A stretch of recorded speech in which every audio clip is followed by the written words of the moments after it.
Hello, this is my review of the movie Disclosure Day from the point of view of an ET contactee. That's what I am since childhood. I have read a few reviews about the movie, and there's generally a difference in the reviews between those who have never had ET contact and those who have had ET contact. If you're an experiencer or a contactee, this movie could be a trigger for you. It triggered me. I cried through most of it.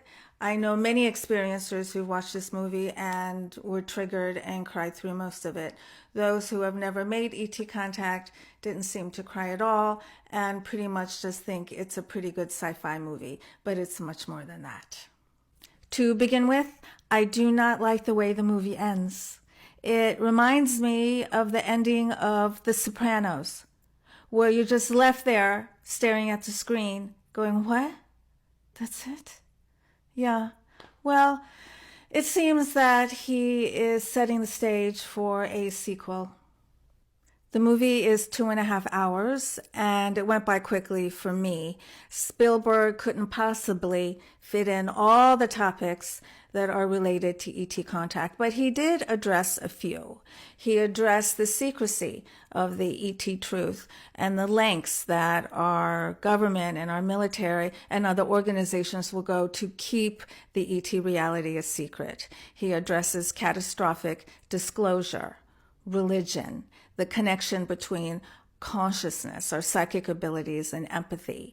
He addresses psyops, psychological operations, and childhood abductions, and animal screening. And he addresses the role of fear in our society, as well as the role of hope. There are some things in the movie that just don't make sense, that are illogical.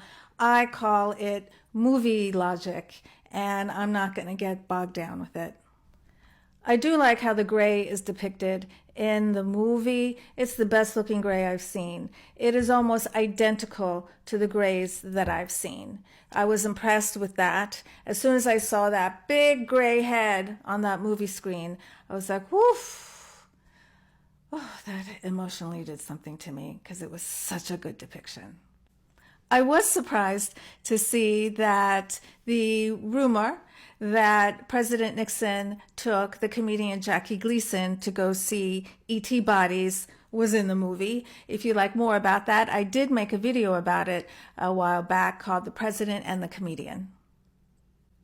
There is a wand that plays an important role in this movie. The bad guy loves this wand, relies on this wand.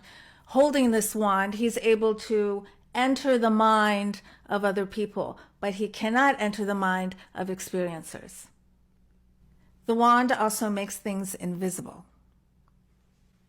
I'm an experiencer advocate helping experiencers around the world, and it's not unusual for an experiencer to tell me that the gray or the mantid that they came in contact with was holding a wand. As you can see in this painting done by an experiencer, the mantid being on the end is holding a wand, and we're not quite sure what this wand does.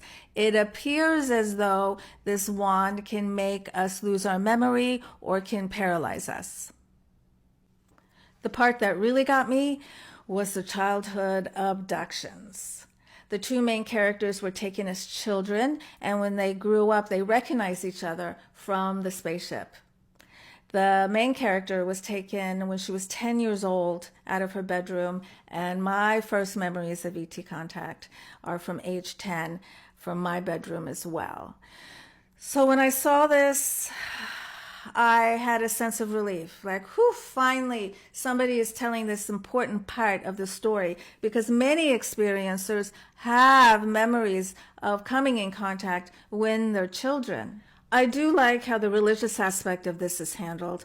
There is a character who is a nun, and she asks the question, why would God make such a vast universe only for humanity?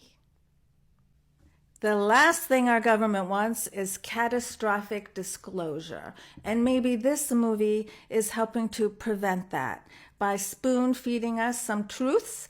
Those of us who are UFO researchers, who are experiencers, who've been in ufology for a while, nothing in this movie was new. But for people who are not in ufology, there are important concepts that were represented, and I think they were represented pretty well. Would I suggest you see this movie? Yes.